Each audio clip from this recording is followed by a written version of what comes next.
Y para eso, como siempre, un mensajito para que cuando momento en esa ganas de decir que lo sabemos todo.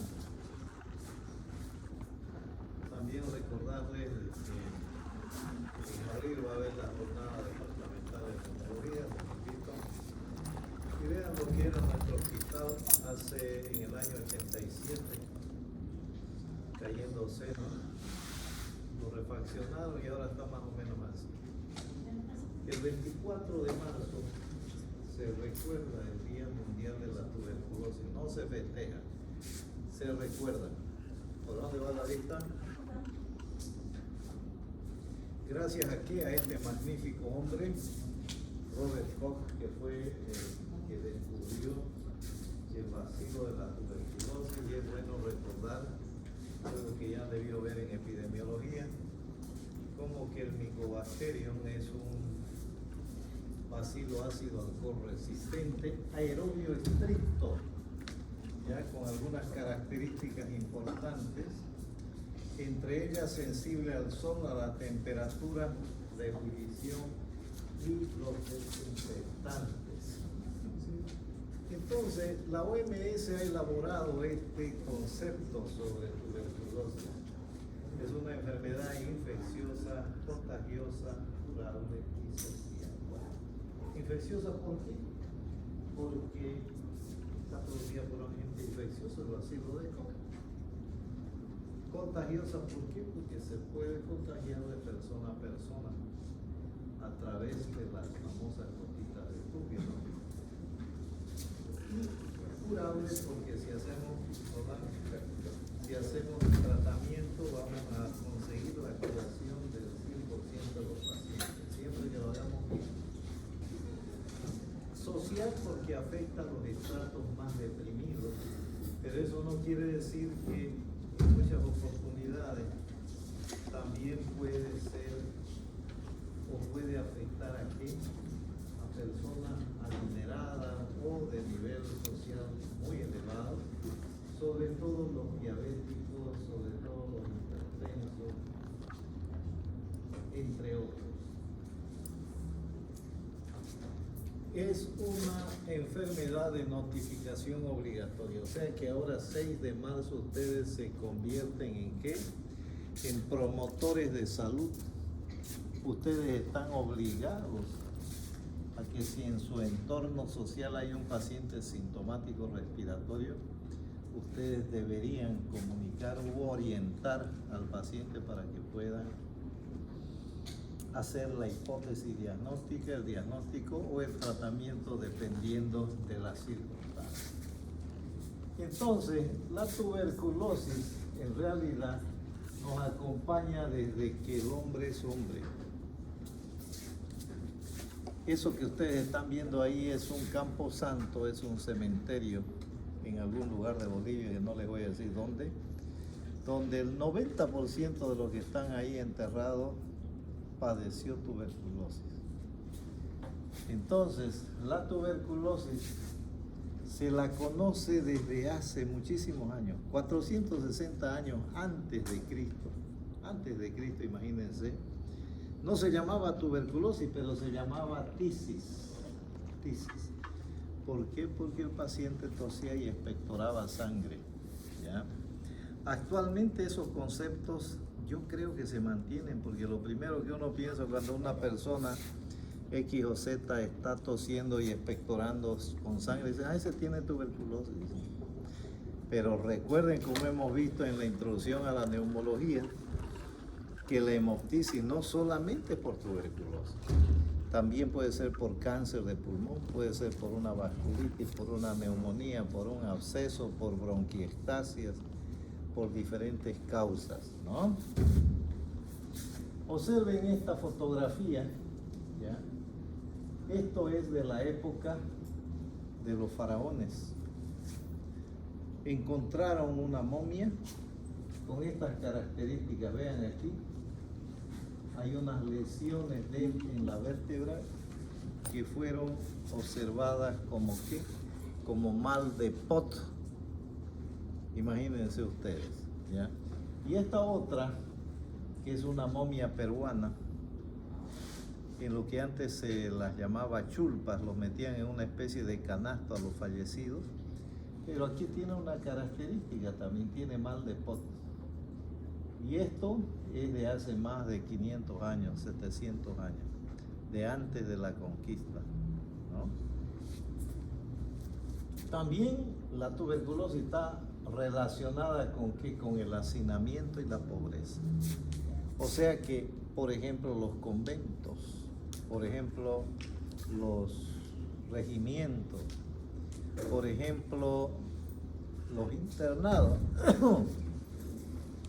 lugares donde hay bastante gente, o las cárceles también, ¿no? Entonces, son pacientes que eventualmente pueden padecer de tuberculosis o la hambruna. Ustedes van a ver los reportes que van a venir después de que Dios mediante acabe la guerra en Ucrania, por ejemplo, que ya lleva varios años, o lo que está sucediendo en el Oriente Medio. La incidencia de tuberculosis va a subir, precisamente ¿por qué?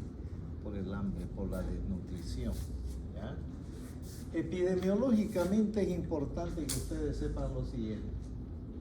Hay más de 2.000 millones de personas infectadas, no enfermas, infectadas de tuberculosis. En realidad 1/3 de la población mundial, que está en 6.700 millones, algo o 7.500 millones de habitantes. Es más o menos lo que ahora se dice. Pero en Bolivia nosotros tenemos 8.000 casos anuales. 8.000 casos anuales, fíjense ustedes. Y esa cifra no ha variado desde hace años. Y si no ha variado, deberíamos preguntarnos por qué. Porque algo está pasando en el Programa Nacional de Control de la Tuberculosis o en los médicos que hacen el control. Alguien está fallando. Debería haber bajado la incidencia, ¿no? 1,5 millones de personas fallecen en el mundo por tuberculosis. En Bolivia, 1.2% corresponden a tuberculosis multidrogo resistente. Primera vez que les menciono ese dato. Pacientes con tuberculosis multidrogo resistente. Segunda vez que lo escuchan, por lo menos en neumología. Seguramente en otras materias lo han debido ver. O sea que de 8.000, nosotros tenemos casi 100 casos, 96 casos para ser más exactos, ¿no? Por año. 50% son fuentes de contagio y el 95% de los casos en el mundo se dan en países de bajos ingresos económicos, ¿ya? Esta diapositiva la tengo desde hace 26 años, desde el año 2000. ¿Y para qué me sirve eso? Para esto, vean aquí, Bolivia 1.2% de tuberculosis multidrogo resistente primaria. ¿Qué quiere decir eso? Quiere decir que de cada 100.000 bacilos, uno es resistente. Y uno es ninguno. Pero cuando alguien me puede decir aquí, sin mirarle al Google, ¿cada cuánto tiempo se duplica el bacilo? Levante la mano. No miren a la computadora ni al celular, ¿eh? Por un puntito, por un café de Starbucks, por un heladito Cabrera. Bueno, subo la apuesta por 10 puntos para el examen primer parcial. Nada. Le voy a dar 20 puntos. Le voy a dar 50 puntos para el primer parcial. El que sepa lo voy a eximir del primer parcial. ¡Qué barbaridad! ¡Qué barbaridad! Y esto lo han debido llevar ¿en qué materia? Microbiología. En bacterio, ¿no? Sí.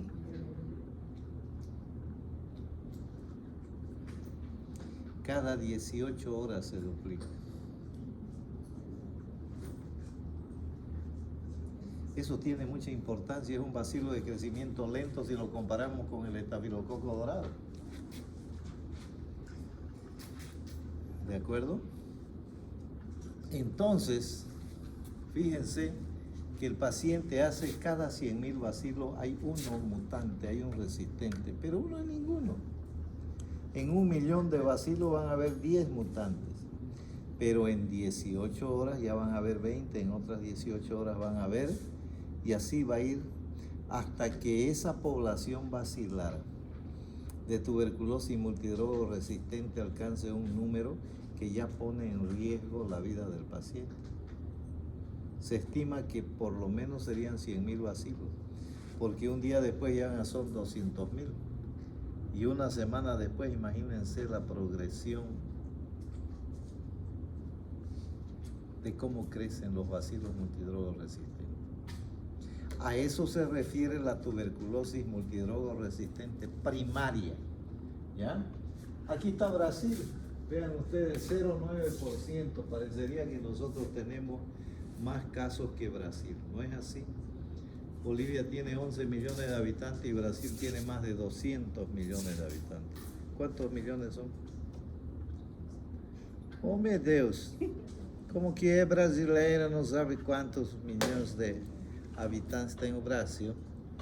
A ver, quem mais é brasileiro aqui? ¿Cuántos millones?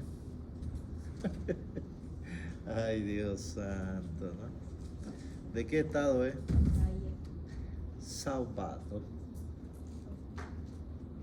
Terra do Carajé, Casquinha do Siri. Bueno, de cualquier manera, escúchenme, es importante todo esto. Son datos epidemiológicos que nos hacen pensar precisamente en lo que es este flagelo de la humanidad. ¿De acuerdo? Muy bien. Etiológicamente, ¿quién lo produce? El Mycobacterium tuberculosis hominis. ¿En qué porcentaje? Un 98%. Pero aparte de eso hay otros bacilos también que dan problemas, como el africano, el bovis, el microti, el kansasi, etcétera, etcétera. Más de 80 variedades de bacilos. ¿Ya? Muy bien. Entonces es importante que nos acordemos nosotros de algunas cosas en las cuales podemos intervenir. ¿Ya? Fíjense ustedes, es bacilo ácido alcohol resistente, se tiñe con la tinción de Ciel-Nielsen y se cultiva en el medio de Lowenstein-Jensen. ¿En cuánto tiempo? De 2 a 6 semanas. Mes y medio. Pero la buena noticia, ¿saben cuál es? Que actualmente hay métodos que se llaman de PCR, de reacción en cadena de polimerasa. Métodos moleculares en los cuales demora 1 hora 45 minutos en saber a través de la muestra si mi paciente tiene o no tiene TB, y aparte de eso, con la ventaja de saber si es resistente a la rifampicina y a la isoniazida. Sensibilidad de 95 a 98%. Ahora ustedes me van a decir, pero ¿y la baciloscopía? La baciloscopía se sigue haciendo. Y es un método que tenemos que seguirlo haciendo. ¿Saben por qué? Tiene 50% de sensibilidad a la baciloscopía. El otro método, el de GenExpert Genotype, ¿cuál es el problema? Que no todo el mundo lo tiene. Acá en Santa Cruz desde hace poco más de 10 años lo hacemos, pero ¿saben qué es lo que sucede actualmente? Que no hay reactivos para utilizarlo. O sea, hay los equipos y no hay con qué realizar la baciloscopía. Absurdo, ¿no? Se sigue utilizando la baciloscopía porque es un método barato, pero recuerden, 50% solamente de sensibilidad. ¿De acuerdo? Muy bien, sigamos. Fisiopatología. Me gustaría que esto se lo graben en la cabeza. No lo van a encontrar en ningún libro. También fue producto de una noche de insomnio. ¿de acuerdo? Pero vean ustedes, la fisiopatología resumida en esto. ¿El bacilo por dónde entra? Por la vía respiratoria, por la vía aérea. ¿A dónde llega? A los sacos alveolares. Ahí, ¿con qué toma contacto? Con los macrófagos alveolares, transformándose en lo que se llama la primoinfección tuberculosa. ¿Ya? Y de ahí va a seguir dos caminos. Uno en el paciente que está con un organismo en condiciones de defenderse, y otro camino en el paciente que está inmunodeprimido. ¿Qué pasa en el paciente que tiene unas defensas bien constituidas? Va a suceder lo siguiente, vean.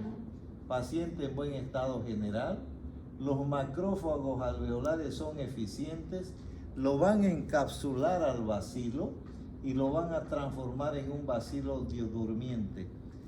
No produce enfermedad, solamente la infección. El paciente queda infectado. Esos bacilos encapsulados van a ser llevados al sistema linfático, ¿ya? Y van a formar lo que se llama el complejo de Gone, que se ubica o en el parénquima pulmonar generalmente, o en los ilios pulmonares, como vamos a ver ahorita. El otro camino va a suceder en el paciente inmunodeprimido. ¿Qué paciente inmunodeprimido? Pacientes diabéticos, por ejemplo. Cuando ustedes manejen o atiendan un paciente diabético, es menester de nosotros de pensar ante un cuadro respiratorio que tenga el paciente, así no se lo diagnostique después, de que ese paciente potencialmente pudiera tener tuberculosis.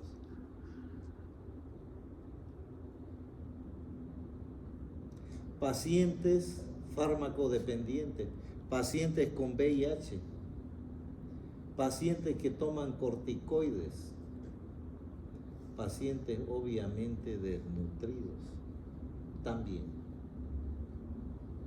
Entonces son factores de comorbilidad que van a hacer de que ustedes piensen en la posibilidad de estar ante un paciente con tuberculosis. Dependerá de nosotros si conseguimos hacer el diagnóstico adecuado. Recordando lo que hemos venido predicando en las anteriores clases, recuerden que todo se hace o con la clínica o con el laboratorio o con la imagen. ¿De acuerdo? Entonces vean ustedes, estos pacientes muchas veces farmacodependientes tienen tuberculosis. Esta mañana yo atendí a un paciente varón de 28 años, casado con 2 hijos, que tiene un hermano que se llama Carlos, digamos, que mide como 1,80. Ambos los dos pacientes son altotes. El paciente, uno de los hermanos mide como 1,82 tal vez y pesa 105 kilos. Y su hermano tiene la misma estatura. Lo pesé esta mañana y pesa 60 kilos. Él pesaba lo mismo que su hermano. En 1 año y 4 meses ha perdido más de 40 kilos. ¿Qué es lo que ustedes pensarían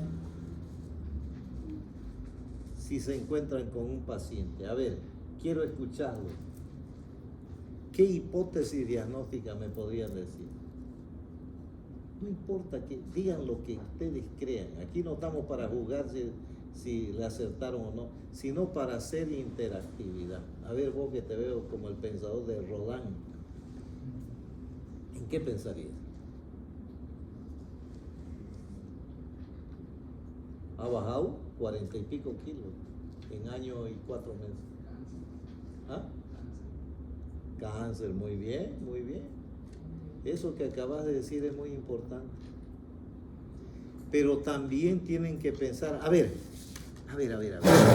Vamos a recordar algo de la anterior clase. ¿Se acuerdan que dijimos que todo lo que nos acontece, lo que nos sucede, lo que nos afecta como ser humano, es producido por bacterias, por virus, por hongos, por parásitos, por agentes químicos, agentes físicos, inmunológicos, genéticos, neoplásicos y otros de causa desconocida? Ya vos dijiste cáncer. Entonces otro, ¿qué diría usted? ¿Qué se le ocurre? Aparte de cáncer. VIH puede ser. VIH. Muy bien. ¿Usted qué diría?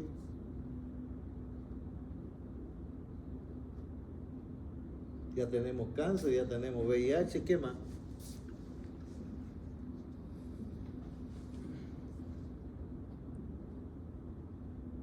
No tengan miedo.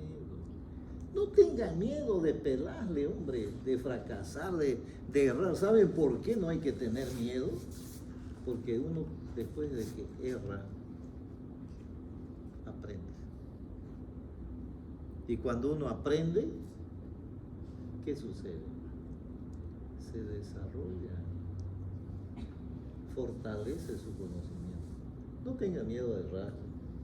Yo he errado, ¿cuánto será pues? 100,000, 200,000 veces, no sé. Entonces no tengan miedo a eso. No hay que tenerle miedo al fracaso, hombre. Lo peor que puede suceder es no intentar las cosas. ¿De acuerdo? Entonces vean ustedes qué importante es esto. Pacientes trasplantados, pacientes que están tomando corticoides, pacientes que toman anticancerosos, antineoplásicos. ¿Por qué? Porque sin uno deprime. Y recuerden que aquí toditos, si ustedes se miran su bracito derecho, van a tener ahí una cicatriz. ¿Por qué? Porque han recibido la vacuna después de nacer. Por si acaso, toditos, sin excepción. Entonces, esos bacilos durmientes viajan hacia el sistema linfático y se ubican en los ilios pulmonares, se ubican en el tejido pulmonar, ¿no? Por eso es importante que ustedes, cuando soliciten una radiografía, vean si aparecen ganglios, si aparecen formaciones ganglionares, ¿ya? Adenopatías, y piensen que eso puede ser un complejo de Gauss, ¿de acuerdo? Vean adenopatías en diferentes lugares, incluso algunas veces una formación neumónica, o a veces atelectasia, síndrome de condensación pulmonar. Hemos dicho en las anteriores clases que cuando hay síndrome de condensación pulmonar, ¿en qué tenemos que pensar? Neumonía, está bien. ¿En qué más dijimos? Cáncer de pulmón, está bien. Tromboembolismo pulmonar, está bien. ¿En qué más pensamos? Derrame, bien. Contusión, también. Pero piensen también en tuberculosis. Piensen en micosis pulmonares. Recuerden, parásitos, virus, hongos, bacterias. Y después.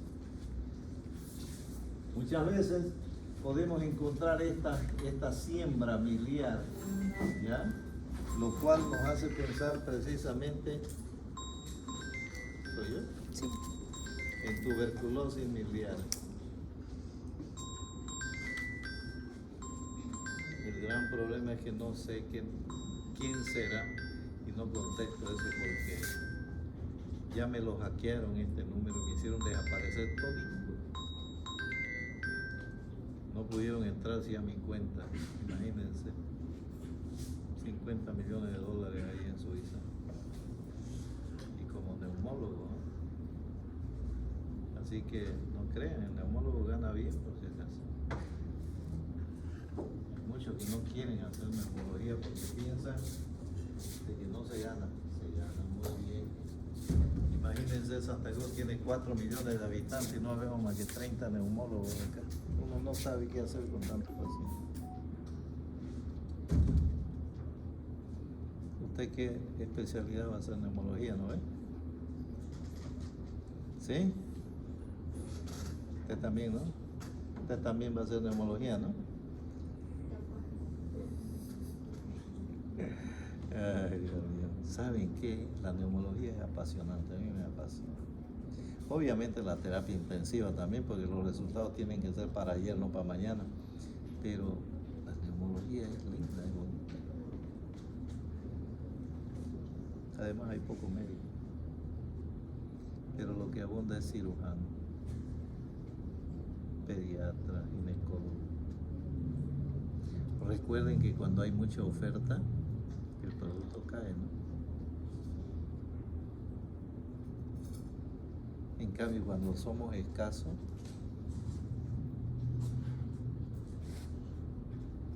piénsenlo. Piénsenlo. Muy bien. ¿Qué formas de infección tenemos? Varias. De reactivación, primaria progresiva, postprimaria, de reinfección. Pero ¿cómo se la clasifica? Generalmente esta es la más frecuentemente usada por la localización en pulmonar y extrapulmonar, pero también hay otras por su forma clínica, por su forma anatómica, anatomopatológica o por su patogenia. ¿Ya? ¿Dónde están mis asesores? No lo veo. Esta noche, a ver, ¿abrieron el WhatsApp hoy día? ¿Vieron lo que les envié? ¿Seguro? ¿Cuántos vieron? A ver, levanten la mano. 1, 2, 3, 4. Barbaridad. 5 de 40. Les he mandado todo el tema de insuficiencia respiratoria. Todo lo que hablé el otro día, ahí está.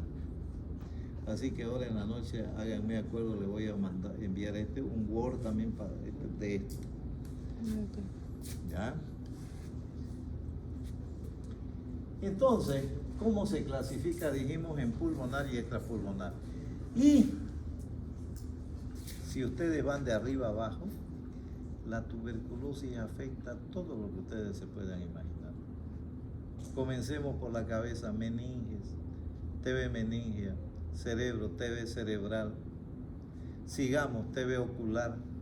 Sigamos, nasofaringia, laringia, traqueal, bronquial, mediastinal, pulmonar, gastrointestinal, ósea, cutánea. Todo lo que ustedes se imaginen puede afectar, ¿de acuerdo? ¿Cómo es el cuadro clínico? Hay síntomas sistémicos. ¿En qué consisten? En fiebre, pérdida variable de peso y sudoración. No puede ser que un paciente en año y 4 meses pierda más de 40 kilos. Algo ha pasado. Como ustedes dijeron, cáncer, VIH, desnutrición, algún tipo de problema inmunológico está teniendo nuestro paciente. Entonces hay que pensar siempre en una posibilidad diagnóstica.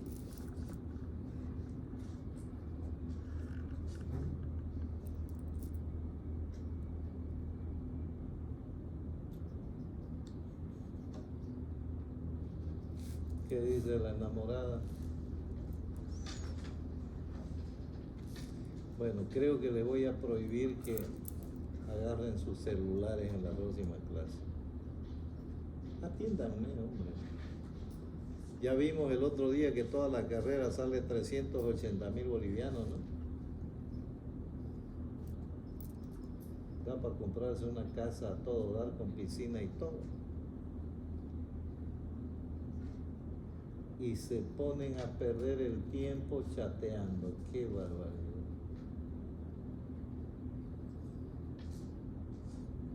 Y si van al exterior, peor todavía. Mi hijo Jorginho estuvo 8 años, creo, 7, 8 años en el exterior, en Río.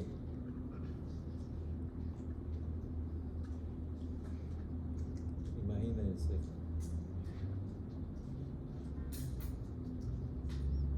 La cantidad de dinero que uno invierte. Pero vale la pena. Hagan ustedes que también valga la pena el que estén aquí. Mañana pasado me muero y ya no le voy a poder seguir charlando. Podrán venir otros mejores que yo, peores que yo, pero iguales que yo, ninguno. Entonces aprovechenlo. Pueden preguntarme lo que quieran y lo que no sé, pues les voy a decir, vamos a buscar algo, porque yo no lo sé eso. ¿De acuerdo? Entonces, síntomas pulmonares. ¿Se acuerdan lo que dijimos el otro día? Tos, expectoración, hemoptisis, disnea, cianosis, fiebre, dolor torácico, ronco, sibilancia, escrépito. Vean cómo se va cumpliendo. ¿Ya? O también pacientes asintomáticos con radiografía de tórax normal. Yo al otro grupo le contaba lo que me pasó con un ingeniero de una empresa petrolera en la que yo trabajaba antes como médico ahí. Muy bien pagado, empresa petrolera extranjera. Había un ingeniero que era el candidato para entrar a gerenciar una de las ramas de esa empresa, pero tenía que hacer un examen médico general. Yo le hice el examen médico general, todo. Y en la radiografía lo que encontré fuera un patrón micronodular compatible con una TB miliar. Y era obvio que no lo podía yo dar el pase. Y el ingeniero se enojó conmigo, me vino a reclamar. Yo le dije, yo estoy cumpliendo mi trabajo. Pero para que usted quede tranquilo, en este momento voy a llamar a un experto imagenólogo. Y lo llamé. En esa época no había el WhatsApp todavía. Y afortunadamente, una hora después apareció mi amigo, colega imagenólogo muy famoso aquí en Santa Cruz. Le dije, por favor, miren esa radiografía. Porque el hombre se quejó al gerente, por si acaso. Le dije, no, lo primero está correcto lo que ha hecho el colega. Lo primero hay que pensar en tuberculosis miliar. Y efectivamente el hombre tenía tuberculosis miliar. Pero yo no siento nada. Decía, bueno, mejor todavía, el tratamiento va a ser más eficaz. La tuberculosis miliar generalmente es asintomática. ¿Está seguro que usted no tiene ningún síntoma? Sí, yo todavía no tengo tos, no tengo nada. Y ahí le digo, pero usted me dijo que ha perdido, vea, más de 2 kilos de peso. Sí, pero eso no es nada que yo camino. Está bien. Pero mi diagnóstico es ese. Y después que le hicimos una broncofibroscopía, conseguimos hacer el diagnóstico de tuberculosis miliar. ¿Ya? Entonces, observen esto. No sé si lo habrán visto en algún libro, pero aquí en mi materia ustedes la ven. Este es un flujograma de diagnóstico y tratamiento de la tuberculosis. Ya saben por semiología lo que es un sintomático respiratorio, es el que tiene tos y expectoración por más de 2 semanas, 15 días. ¿A ver? Muy bien, ese paciente sintomático respiratorio puede ser VAR positivo o VAR negativo. Si es VAR positivo no hay problema, ya está hecho el diagnóstico. El problema son estos VAR negativos. ¿Qué hacemos con el VAR positivo? Con el VAR positivo vamos a ver si es un caso nuevo o es un caso pretratado. Si es un caso nuevo, mi paciente tiene que hacer el esquema 1. Así también se lo llama. 2 meses más 4 meses. ¿Con qué? Con INH, rifampicina, etambutol, piracinamida durante 2 meses. Y 4 meses con isoniazida, rifampicina. Si el caso es nuevo, también puedo hacer el esquema número 3, que es un esquema que se hace en los niños, en las crianzas, en los peladitos, en los gurí. También dura 4 meses, pero se hace con rifampicina, hidracida, piracinamida, y los 4 meses restantes con rifampicina, hidracida. Este es el esquema que se hace en los niños. Más adelante vamos a ver las dosis. Esto es un flujograma. Pero si mi paciente es pretratado, ¿qué tengo que hacer yo? Este esquema número 2, que es para pacientes que han sido ya tratados. ¿En qué consiste? Es un esquema de 8 meses, ya no de 6. 3 meses con rifampicina, hidracida, piracinamida, etambutol, y 5 meses con rifampicina, hidracida, etambutol. El otro era de 6 meses, ¿no ven? Siguen siendo los 4 medicamentos en la primera fase, pero ya no de 2 meses, sino de 3. Y la segunda fase no de 4 meses, sino de 5 meses, con 3 fármacos. Y si mi paciente es VAR negativo, estos son el gran problema. ¿Qué hago? Tengo que tratarlo con antibióticos durante 7 a 10 días y después volver a hacer una nueva vaciloscopía y el famoso GenExpert. El famoso GenExpert, ¿qué es? Es una PCR, reacción en cadena de polimerasa, una reacción molecular que tiene la gran ventaja sobre la vaciloscopía. La vaciloscopía tiene una sensibilidad de 50%. El GenExpert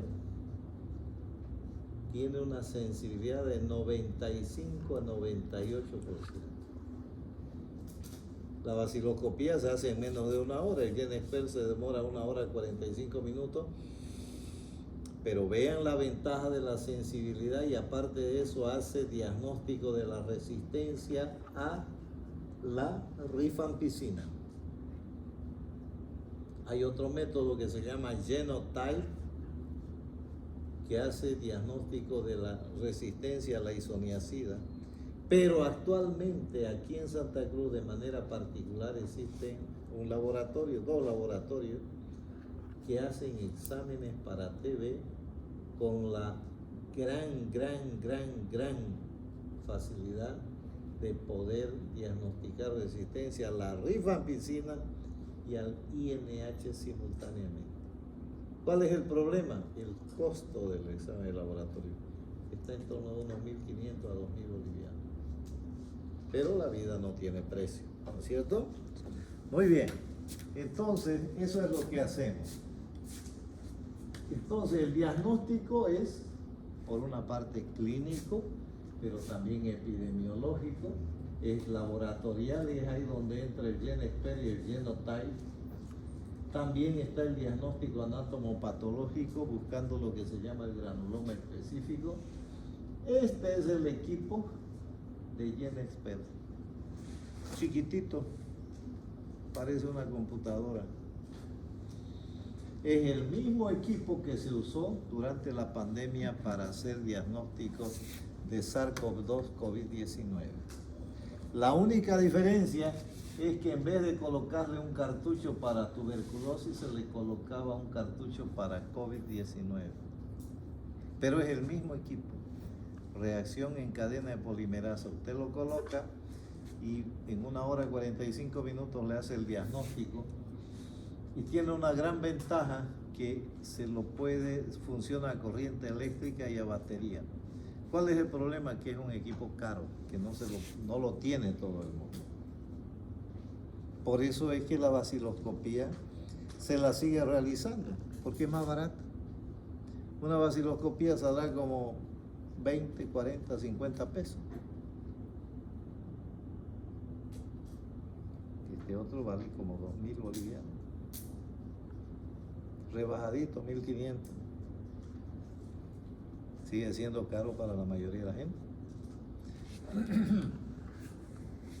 Este es el famoso Genotype, ¿ya? Vean ustedes, el GenExpert tiene un 98% de especificidad, 95% de sensibilidad. La vaciloscopía tiene 50%. ¿De acuerdo? Y obviamente las otras pruebas que ya ustedes conocen, como de la tuberculina o la reacción de Mantoux, que consiste en qué? En que se produce una induración en el sitio de la inoculación. Es reactivo cuando es mayor a 5 milímetros. En el año 87 a nosotros en el hospital nos hicieron, cuando ingresamos al hospital, y alarmada la jefe de laboratorio me dice: doctor, usted tiene que hacer tratamiento para TB. ¿Y por qué? Le dije: porque ha dado 35 milímetros usted. Y de ahí le dije: ¿cuál es el problema? Que tiene que hacer tratamiento. No voy a hacer tratamiento. ¿Por qué? Porque esto no me dice que yo esté enfermo. Me dice que yo estoy infectado y que tengo defensas contra la TB. ¿Dio para entender? Muy bien. Entonces, el diagnóstico inmunológico a través de la reacción de la tuberculina, pero también el diagnóstico radiológico. Con respecto al diagnóstico radiológico, quiero que recuerden que todo lo que se observa en un campo pleuropulmonar se llama, ¿qué cosa dijimos? Síndrome de condensación pulmonar. Y ese síndrome de condensación pulmonar puede ser muchas cosas. Recordémosla solamente. Neumonía, tromboembolismo pulmonar, atelectasia, neoplasia, contusión pulmonar, derrame, y a eso agréguenle tuberculosis.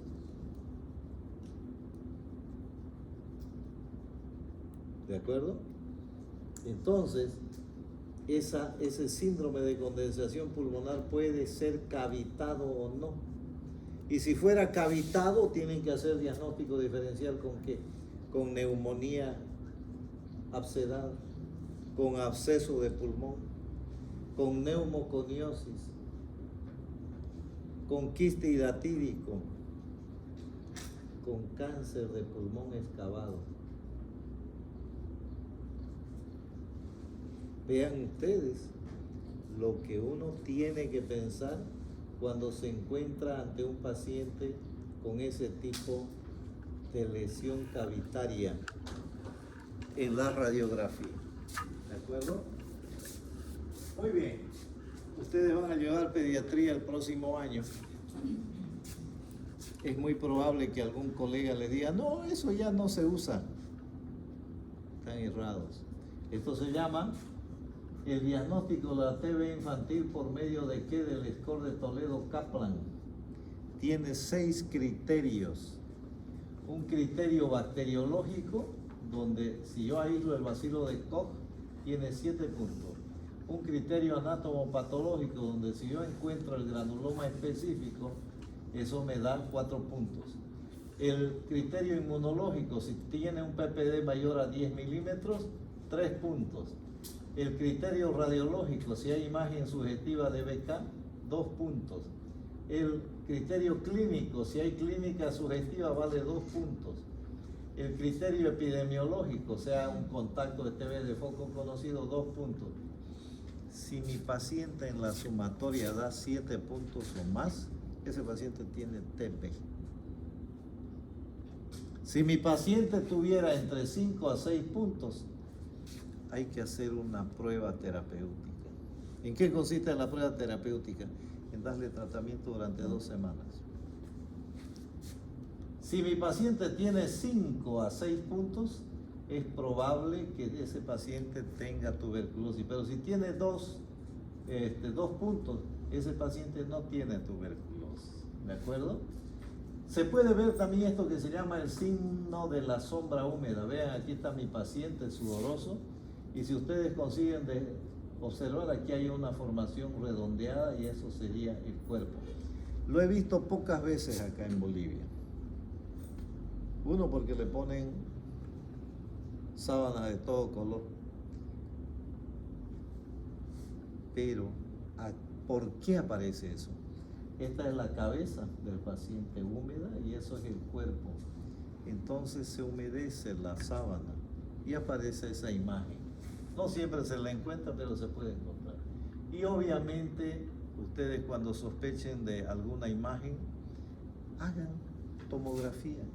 Recuerden, la radiografía muestra una sola cara. La tomografía les va a mostrar 48 caras. ¿Ya?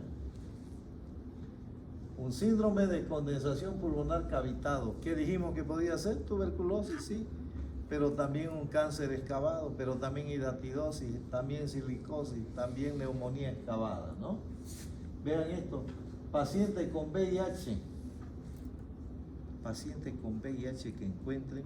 Ustedes tienen la obligación de pensar en TV si ese paciente tiene una condensación pulmonar. ¿Ya? Vean este caso, observen ustedes aquí, ahí parece una imagen cavitada.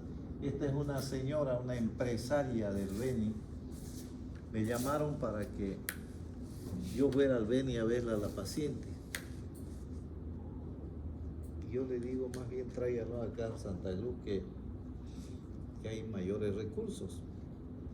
Al final la convencí y me dijo a eso de las 3 o 4 de la tarde vamos a estar en Santa Cruz. Espérenme con una ambulancia en el aeropuerto de Trompillo. Nos fuimos a esperarla allá. Cuando eso de las 4 de la tarde aparece un bimotor, un avión de 2 motores. Aterrizó y baja una paciente en camilla. La paciente la habían tenido como 2 semanas tratándola por neumonía en Trinidad, con todos los antibióticos habidos y por haber, y no mejoraba. Por eso fue que me llaman a mí. Entonces, lo primero que hice yo fue hacerle esta radiografía, ¿ven? Donde según yo había una pequeña cavitación, le hice una radiografía de perfil y vean, ahí está la cavitación en el segmento apical del lóbulo inferior del izquierdo. Para confirmar eso le hice una tomografía y vean lo que dio la tomografía, una gran cavitación posterior, por eso no la veían. Pero si hubieran comenzado con esta paciente pensando de que podía ser tuberculosis, la señora era una empresaria ganadera, cualquier cantidad de vacas y de plata. Ese avión en el que llegó era avión de ella. Pero era diabética. Si los colegas hubieran pensado que podía tratarse de una TB con un factor predisponente por la diabetes, es muy probable que no hubiera llegado a Santa Cruz el paciente. Como la señora era, como decimos acá comúnmente, adinerada, ricachona, nunca pensaron que podía tener TB. Pasa eso. ¿Ya? Vean eso, ¿no? Vean esto, completa lesión de ambos campos pulmonares. Este paciente es muy peculiar. En la mañana me lo traen al hospital, a la emergencia. Se levanta el señor, se va al baño, trata de hacer el número 2 y grita. No podía respirar. ¿Qué fue lo que pasó? Hizo un neumotórax espontáneo. ¿Por qué hizo el neumotórax espontáneo? Por lo que se llama prueba de Valsalva con glotis cerrada. En otras palabras, el paciente pujaba y tenía un bleps en la superficie pleural y ¡pum! Se reventó y estalló y le causó este neumotórax espontáneo. Otro caso, vean esto. Esto sirve para ver la obliteración del seno costogrénico, la curva parabólica y el desplazamiento del mediastino. Vean esto. Cuando vean un paciente en el cual se ha perdido el contorno de la silueta cardíaca izquierda, sobre todo, piensen en pericarditis. Le dan la vuelta a la radiografía y ven lo que se llama imagen en copa de champán. Hipótesis diagnóstica pericarditis. Hipótesis diagnóstica derrame pericárdico. ¿Con qué se confirma el diagnóstico? Con un ecodoppler. ¿Ya? Vean esto. Vean esto. Aquí un tuberculoma. Vean esto, TV de retina. Vean esto, ¿no? Micronódulos. Vean esto, tuberculosis. Vean esto, compatible con qué? Con TV miliar, ¿no? Vean esto, ambos pulmones, ¿ya? Vean esto, un síndrome de destrucción pulmonar.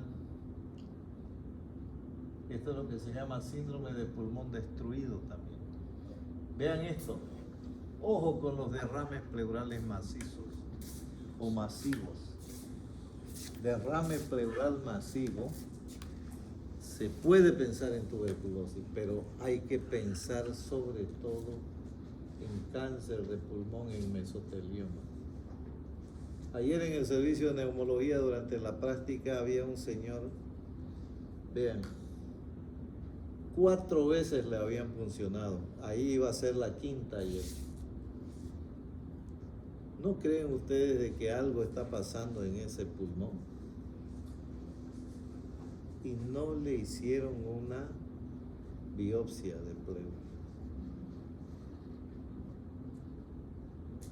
¿Ven ustedes un derrame pleural? Conducta, punción, biopsia de pleura. Aunque no quiera el paciente, ustedes lo anotan igual. Si después le va mal al paciente, ustedes tienen ahí una evidencia de que ustedes intentaron hacer lo correcto, pero el paciente no les permitió. ¿Ya? Sigamos. Vean otro derrame pleural. Obliteración de seno costofrénico, curva parabólica y desplazamiento. Otro derrame pleural. Otro derrame pleural, ¿no? Vean un empiema pleural. Ahora me mostraron una imagen, los del otro grupo que les habían dado no sé qué, una tarea. Parecido, solamente que estaba en el lado derecho. Derrame pleural. Vean aquí, esto en realidad se llama empiema pleural. Esto se llama nivel hidroaéreo. Es un hidroneumotórax. ¿Ya? Vean esto. Aquí aparentemente hay una cavitación, ¿la ven? Síndrome de condensación pulmonar. Vean lo que había ahí. Esto es un micetoma, una bola fúngica. Un aspergiloma, es lo mismo. Le hacen una broncoscopía y consiguen llegar hasta la cavidad. Vean, ahí está el micetoma, la bola fúngica. Esto obviamente la resolución es con cirugía. Vean esto, una gran cavitación. Vean esto otro, un síndrome de condensación pulmonar. Esto es un absceso de pulmón. ¿Por qué sé que es un absceso? Porque aquí hay un nivel hidroaéreo, vean, aquí se ve mejor. Otro más, aquí se ve mejor.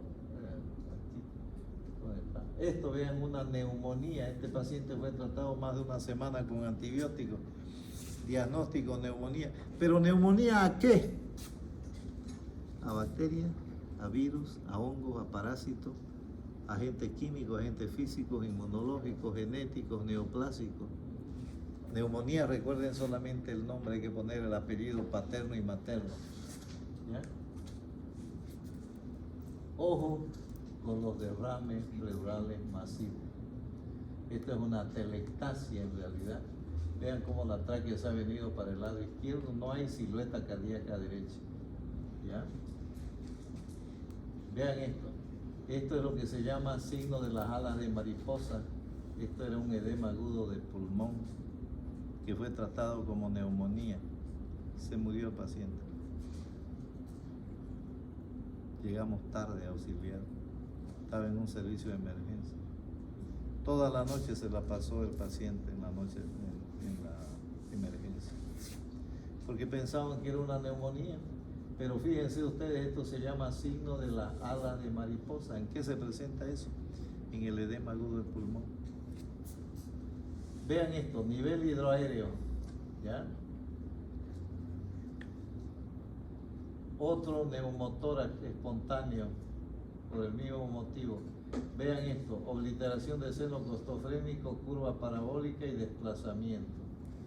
Vean esto, otro neumotórax, es bastante frecuente los neumotórax espontáneos. Todos estos son casos de la sala, por si acaso. Vean esto, qué bonito, síndrome de condensación pulmonar con nivel hidroaéreo, hipótesis diagnóstica, absceso de pulmón. Esto, vean a dónde está la tráquea, está en el lado derecho prácticamente. Esto es una atelectasia fibrocicatricial, secuelas de TB. ¿Se acuerdan, no? Atelectasia fibrocicatricial, atelectasia obstructiva, compresiva, pasiva y ¿qué más? ¿Ah? Agente Tensioactiva. Muy bien, vas a ser neumólogo. Sí, contestó. Excelente. ¿Cómo te llamas? Nico. Qué bueno, me alegra, Nico. Excelente. ¿Ya? Vean otro. Nivel hidroaéreo. Recuerden, criterio de derrame pleural. Obliteración de seno costorrémico, curva parabólica de Amazon y desplazamiento del mediastino. Pero también puede haber esto, vean. Parece sarampión, ¿no? Tuberculosis cutánea. Un paciente que lleva 2 semanas con sarampión, ya no es sarampión, pues, ¿no? 3 semanas ya no es sarampión, 4 semanas ya no es sarampión. Algo está pasando ahí. Tuberculosis cutánea. Y finalmente este caso de imagen. Vean, esto se llama niveles hidroaéreos, ¿de acuerdo? En realidad el diagnóstico radiográfico de esto es ilioparalítico. Me llaman de la emergencia y me dicen, doctor, hay un paciente para que lleven a la sala de neumología, venga a valorarlo, se trata de una neumonía. Yo me voy con mis estudiantes. Era en la tarde. Lo oculto. ¿Está tosiendo? No. ¿Le falta el aire? No.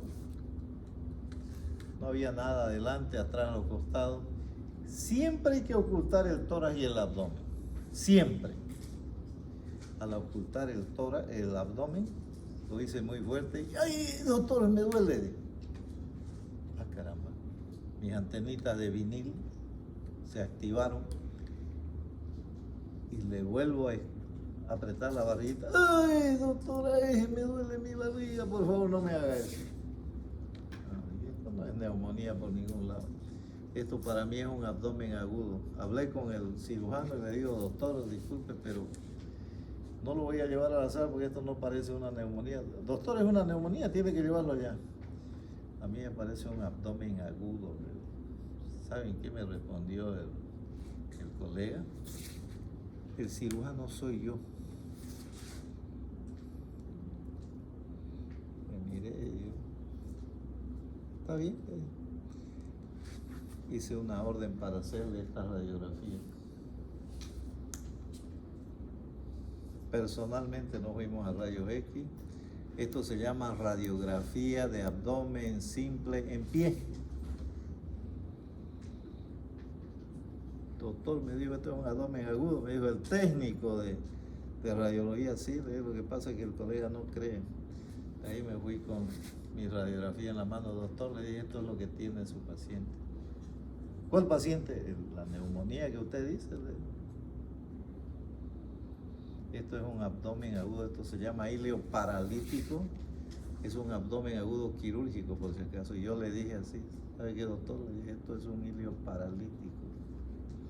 No sé la causa, pero es eso. Me miró, ya no me respondió. Me quedé ahí unos 5 minutos, 10 minutos y no hicieron nada. Dije yo, estos no van a hacer nada si yo estoy aquí. Así que me fui a la sala, que la sala antes era ahí pasando la emergencia. Y como a los 20 minutos he visto que pasó la camilla con un paciente de ida a cirugía. Y se lo llevaron. Fui a la emergencia, ¿qué han hecho? Se lo han llevado a cirugía, doctora. Esperé unos 15 minutitos. Y me subí al quirófano. Me vestí. Justo entré cuando le estaban abriendo la pancita al paciente. llenito de todo lo que ustedes se imaginen. Era una perforación de estómago por úlcera gástrica, la famosa neumonía. No hay que ser soberbio nunca. La soberbia es uno de los pecados capitales, ¿no ves? ¿Sí o no? Entonces, no lo sabemos todo. Uno se equivoca. Solamente el necio cree que lo sabe todo. Y bueno, al final una perforación de estómago por úlcera gástrica. Muy bien, vamos a ver ahora el tratamiento. ¿En qué consiste el tratamiento? Se usan estas fármacos. Aquí yo les meto la streptomicina solamente para que se recuerden de que antes se usaba la streptomicina. Entonces yo les voy a preguntar esto. Fíjense que ahí dice isoniazida, se abrevia con la letra H. Dice rifampicina, se abrevia con la letra R. Dice etambutol, se abrevia con la letra E. Dice streptomicina, se abrevia con la letra S. Dice piracinamida, se abrevia con la letra Z de zapato. Si ustedes me ponen piracinamida abreviado con P, está mal porque la P significa fósforo, ¿no ves? Y fíjense lo que dice. Excluyamos la rifampicina, o como es la streptomicina si quieren. INH5, rifampicina 10, etambutol 15, piracinamida 25.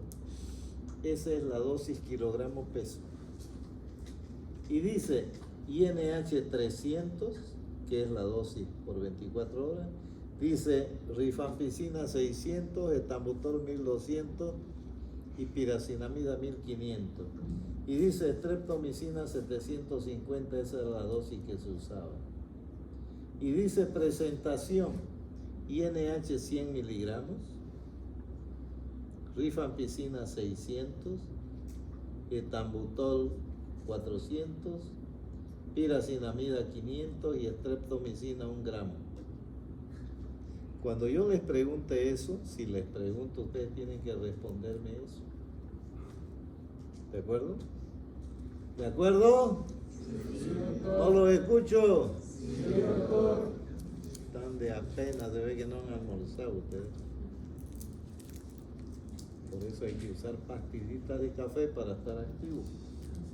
¿Ya? Muy bien, sigamos. El esquema 1 de tratamiento. Yo sigo diciendo esquema 1, ¿por qué? Porque es más didáctico.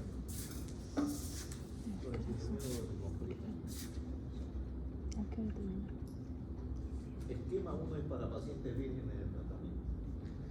2 fármacos.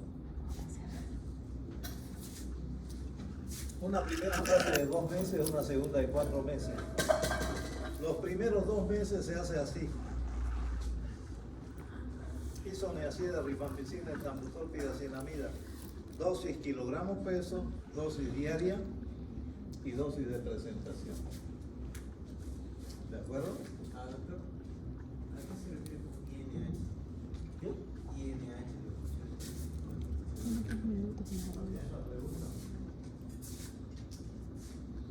Les voy a preguntar si ya llevaron fármaco. ¿Ah? ¿Sí? Sí. ¿Seguro que ya llevaron fármaco? ¿Y no llevaron el INH? ¿Sí o no? Les pregunto.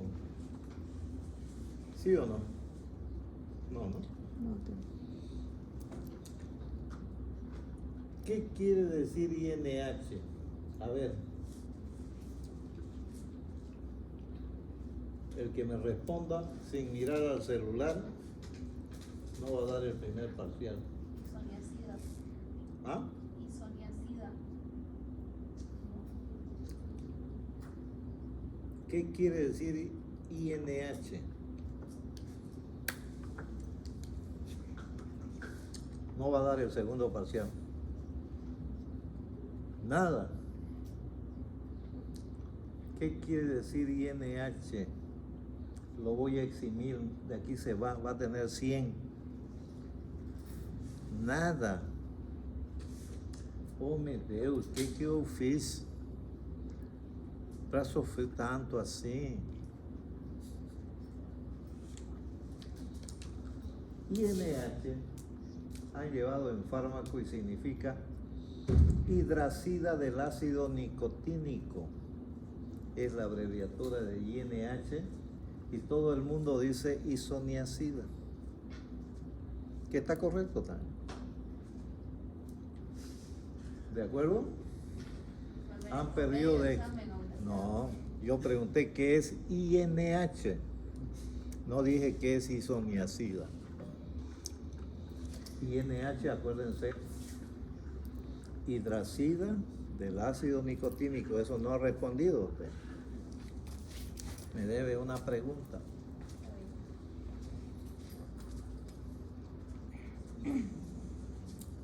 Bandidos. Vean ustedes, ¿no? Yo pensé que estaban llevando recién fármaco, pensé que se lleva en cuarto. ¿En qué año se lleva? ¿En tercero?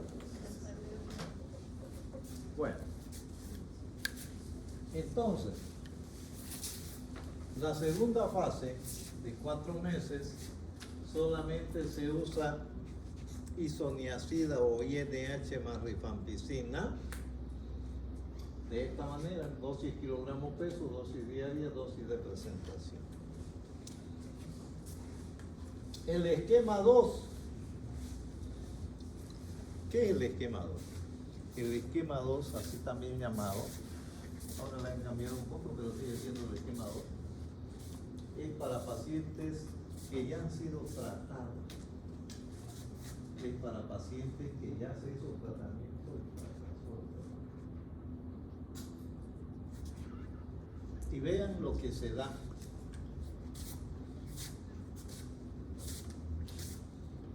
Fíjense,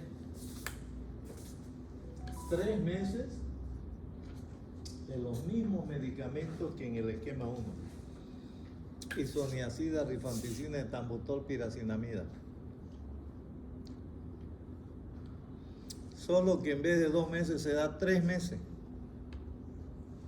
a las dosis correspondientes. Si yo les pregunto esto, ustedes tienen que responder todo esto. La segunda fase dura 5 meses. En vez de 4 meses se aumenta 1 mes, 5 meses. ¿Qué se da? Isoniazida, rifampicina, etambutol, de esta manera.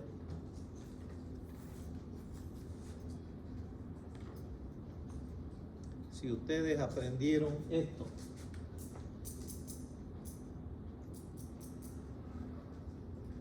vean, esta tablita, ustedes hacen el esquema que ustedes quieran. ¿De acuerdo? Entonces, el esquema 2, en su segunda fase de 5 meses se usa isoniazida, rifampicina, etambutol. Dosis kilogramo peso, dosis diaria, dosis de presentación. ¿Ya? El esquema 3, ¿en quiénes se da? En los niños, en las crianzas, en los guríes, en los peladitos. ¿Ya? ¿Cuántos meses dura? 2 meses la primera fase, 4 meses la segunda fase. ¿Con qué se hace la primera fase? Con isoniazida, rifampicina, piracinamida. ¿A qué dosis? Dosis kilogramo peso, dosis diaria y la presentación.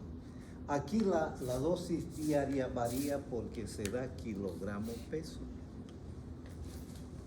No es lo mismo un niño de 30 kilos que uno de 40 kilos. Pero hay una salvedad.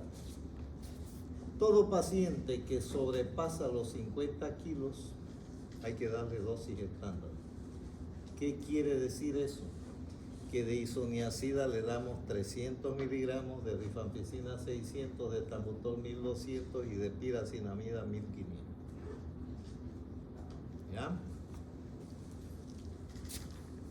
La segunda fase, que dura 4 meses, se le da isoniazida, rifampicina.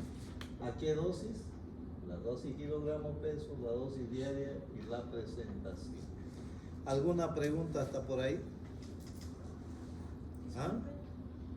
En los niños más que todo, ¿qué secuelas pueden tener después de la Disculpe, no le escuché bien. ¿Qué secuelas puede traer la tuberculosis en los niños más que todo?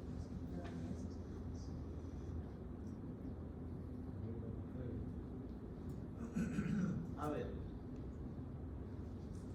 ¿se puede dar tuberculosis en niños recién nacidos? La respuesta es sí. Sobre todo cuando la paciente, en este caso la mamá, está enferma. Puede haber ese tipo de contagio, puede haber. No es lo usual, pero puede suceder.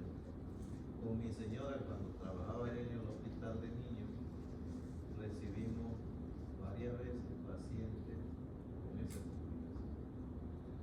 ¿Qué es lo que se debe hacer? Tratamiento. Hay que darle medicamento. Dosis kilogramos peso. Vamos a suponer que el niño tiene 3 meses, 6 meses, muy chico, 6 meses. ¿Qué hay que hacer ahí? ¿Cómo es su nombre? Yandira. Va a ser neumóloga pediatra usted, ¿no? No quiere que sea cirujano, es la más plata, ¿no? Bueno, no hay problema. Entonces, vamos a suponer que tiene 6 meses y está con enferma de tuberculosis. Hay que pesarlo y darle dosis kilogramos peso. ¿Cuánto le va a dar de isoniazida? 5 miligramos. ¿Cuánto le va a dar de rifampicina? 10 miligramos. ¿Cuánto le va a dar de piratinamida? 25. Correcto. Actualmente se puede dar etambutol también. Antes estaba prohibido dar etambutol hasta antes de la pandemia. Ahora, desde hace unos 8 años, 10 años, se puede dar etambutol. Pero los esquemas siguen siendo estos.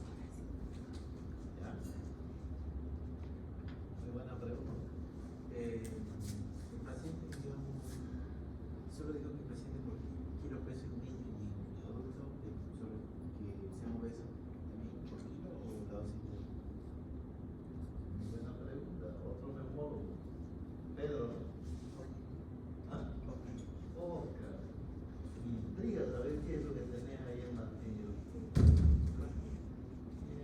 yo deseando un durazno, yo dije que no me lo quiere invitar.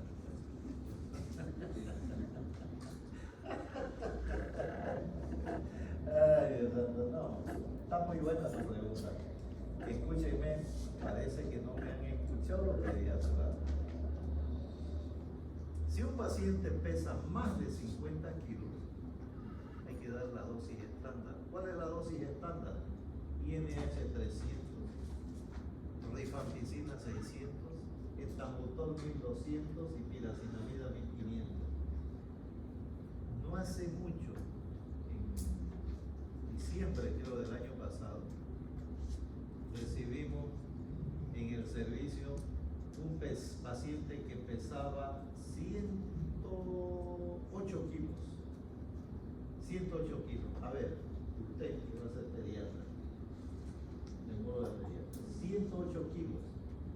Multiplique 108 o 5 miligramos por 108. ¿Cuánto da? 5 por 108. 540. ¿Cuánto es la dosis estándar de INH? 300. Ya se pasó, ¿no?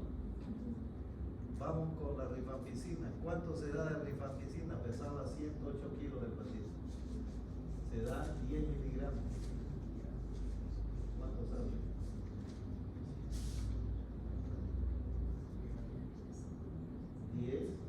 Por 108.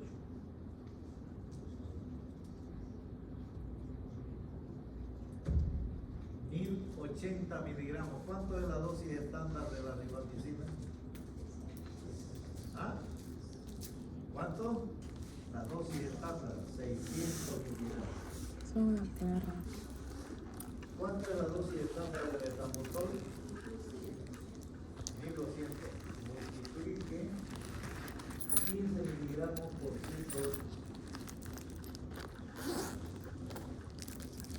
Yo 1620 miligramos.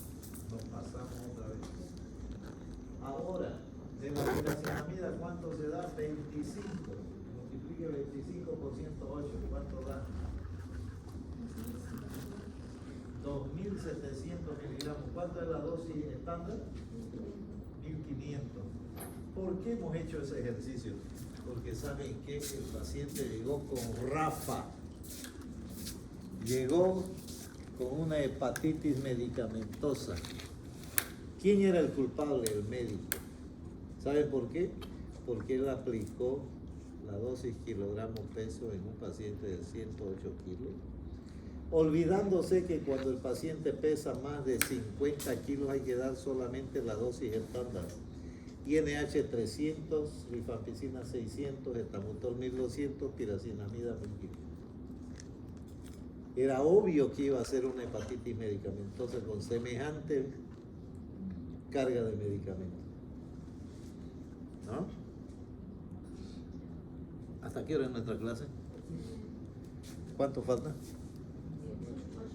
8 minutos. Nos da. Entonces vean ustedes, RAFA, reacción adversa a fármacos. Cualquier medicamento puede ser RAFA, cualquiera. ¿Ya? Esas reacciones adversas en cuanto a la hidracina, piracinamida y rifampicina puede dar hepatitis, la isoniazida daño al sistema nervioso, piracinamida puede dar aumento del ácido úrico, la rifampicina alteraciones inmunológicas, la estreptomicina daña el oído y el etambutol alteraciones de la vista. ¿Cómo se deben manejar estos efectos adversos? Si les da una reacción adversa, ustedes de inmediato paren el tratamiento, es mejor. Porque el tratamiento de la RAFA es complicado, eso no lo deben hacer en primer nivel, hay que hacerlo en tercer nivel de tratamiento. Vean, parece que se está descamando, ¿no? Vean, enrojecida la mano, este es caso del Hospital San Juan de Dios también. Vean, esto se llama eritrodermia medicamentosa, vean eso cómo está decolorado. ¿Ya? Así llegan los pacientes, vean. Parece un gran quemado. Más de un año de tratamiento de esta paciente. Esta paciente hizo una RAFA porque el médico de provincia le dijo, como yo voy a salir de vacaciones 1 mes y medio, te voy a dar el tratamiento para 1 mes y medio y usted no me deja de tomar un solo día su medicamento. El paciente a la semana hizo RAFA. Pero como le dijeron que siga tomando a pesar de todo, llegó al servicio así, vean. ¿Ya? Más de un año de tratamiento. Vean cómo se fue.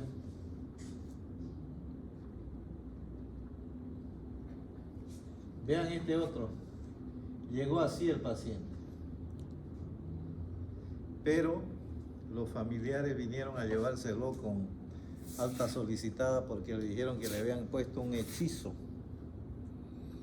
y que la única manera de curarlo era haciéndolo nacer de nuevo. Y se lo llevaron a hacerlo nacer de nuevo. ¿Saben cómo se había hecho nacer de nuevo? Lo llevan al campo, matan una vaca, le sacan todo lo que hay dentro de la barriga de la vaca y lo meten adentro y lo hacen nacer de nuevo. Hicieron eso con el paciente y volvió así, vean. ¿Vean? Padecía un gran quemado y obviamente falleció después de 2 o 3 días. Este es otro caso, la boca, el pie. ¿Cuál es el próximo reto? Los pacientes multidrogoresistentes y los XDR. ¿Qué son los pacientes multidrogoresistentes? Presten atención, pregunta de examen. Los que son resistentes a la rifampicina y el INH juntos. MDR son los que son resistentes al INH y rifampicina juntos. Si es resistente a un solo medicamento se llama monoresistente. Si es a más de uno se llama poliresistente. Para que sea MDR, recuerden, tiene que ser resistente a la rifampicina y a la isoniazida. Y los XDR, ¿qué es? Son los pacientes que son resistentes a los fármacos de primera y segunda línea. ¿Por qué debemos evitar esto? Porque un esquema de tratamiento de completo para un paciente con TB vale como $20 todo el esquema de tratamiento. 6 meses. Para un paciente MDR eso sube de $3,000 a $5,000. Y si es XDR puede llegar hasta $50,000. ¿Ya? Entonces, hay más de 50 millones de personas infectadas por bacilos MDR. Entonces nosotros tendríamos que tener en cuenta muy esto que dice Sir Alexander Crofton. Cada fracaso debería estimarse como un fracaso del médico. Ningún médico debería tratar a un paciente tuberculoso si no es plenamente consciente de las causas potenciales de fracaso. La función del médico es curar cuando pueda, pero aliviar siempre. Y colorín colorado, el cuento se ha acabado porque ya yo me he cansado. ¿Dónde está mi lista?